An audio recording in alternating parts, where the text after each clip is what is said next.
Bonjour, nous sommes le mercredi 25 avril 2018 et nous vous proposons la situation des cultures de cette semaine. Alors pour les colzas, on est en début floraison pour la majorité des parcelles, malgré certaines parcelles qui aujourd'hui traînent à déclencher leur floraison. Alors en fait, cette situation, on l'a connue en 2016, en 2017 également. En fait, les causes sont variées. Ça peut être des attaques de méligètes, ça peut être aussi un dérèglement physiologique des plantes, alors lié à plusieurs choses. La première, à des périodes très pluvieuses qu'on a connues ces derniers mois. Ensuite, des périodes de gelée matinale en février-mars, alors que les plantes étaient à des stades sensibles. Et puis, peut-être aussi une croissance exubérante là, depuis quelques jours. Ce qui fait qu'aujourd'hui, on a des boutons qui sont avortés et des plantes qui paraissent un peu chétives. L'année dernière, il y a 2 ans, les parcelles avaient été maintenues en place et finalement avaient déclenché leur floraison avec 10 jours de retard. Alors, ces situations en 2016 et 2017 n'avaient pas empêché d'obtenir des rendements corrects. Donc la consigne aujourd'hui, c'est de maintenir les parcelles en place. Et finalement, d'ici une dizaine de jours, pour les plus tardives, on devrait avoir des floraisons normales qui vont se déclencher. Alors pour les parcelles qui sont en pleine floraison actuellement, on assiste à la première chute des pétales. Donc avec les températures chaudes, le vent d'est, on a les pétales qui tombent au sol, mais on ne doit pas oublier les rosées du matin qui sont très importantes. Et en fait, on a des pétales qui collent sur les tiges, sur les feuilles, et donc le risque sclérotinien est important. Donc là aujourd'hui, pour les parcelles les plus avancées, donc les chutes des pétales avec les premières siliques en formation, l'intervention contre le sclérotinien est une priorité actuelle. Alors les méligètes sont toujours présentes sur les parcelles de colza. Lorsqu'on est en pleine floraison, finalement, le risque est écarté. Donc sur ces parcelles sur lesquelles on observe un retard de végétation, soyez très vigilants par rapport à une intervention insecticide, parce qu'on a aussi des fleurs qui sont présentes. Donc si on a des fleurs, on a des pollinisateurs, donc le risque est important. Soyez très vigilants là-dessus. Et finalement, faites un comptage précis des nombres de méligètes avant de déclencher une intervention. Sur les parcelles de colza, on observe déjà des charançons, des siliques. Pour l'instant, il est beaucoup trop tôt pour intervenir. On va attendre le stade de formation des siliques pour envisager une intervention.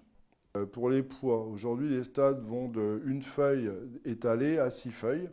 On observe pas mal de morsures de cytone sur les étages foliaires.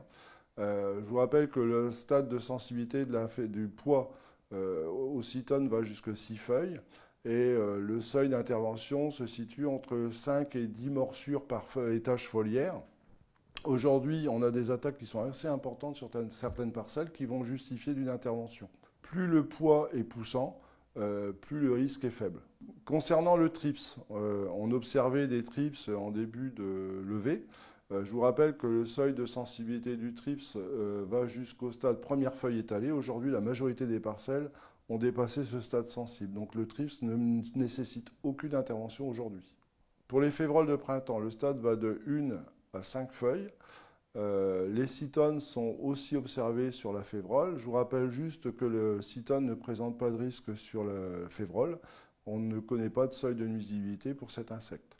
Pour l'instant, la situation est saine sur cette culture. Globalement, cette semaine, les blés sont au stade de nœud, qui est le stade repère dans la lutte contre la septoriose. Pour le moment, les symptômes de septoriose sont faibles, dus aux conditions climatiques de ces derniers jours, les températures élevées et l'absence de précipitations. Donc pour le moment, la lutte contre la septo, ce n'est pas une priorité. Surveillez toutefois les variétés les plus sensibles comme bergamot ou terroir.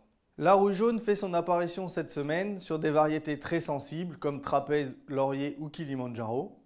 Pour les autres variétés, le risque est globalement faible. Intervenez dès l'apparition des premières pustules. Je vous rappelle qu'un traitement préventif ne permet pas une persistance assez longue pour les attaques tardives. En ce qui concerne le risque verse, pour les parcelles à risque très élevé, peuplement important, date de semis précoce, apport de matière organique régulier dans la rotation, le dernier régulateur est à réaliser actuellement. On observe également en parcelle quelques lémas. Il n'y a pas de seuil de nuisibilité pour cet insecte qui ne présente donc aucun danger. Pour les orges d'hiver, le stade principal est dernière feuille étalée. Les premières barbes seront visibles à la fin de la semaine. Je vous rappelle que le stade sortie des barbes marque la fin de la période d'application des régulateurs contre la casse du col de l'épi. L'helminthosporiose et la racosporiose sont toujours très présentes cette semaine. Le stade dernière feuille étalée est le stade idéal pour la protection contre ces deux maladies. Il est donc temps d'intervenir. Avec les températures élevées de la semaine dernière, les stades des orges de printemps ont fortement progressé puisque maintenant la majorité des parcelles sont à plein talage.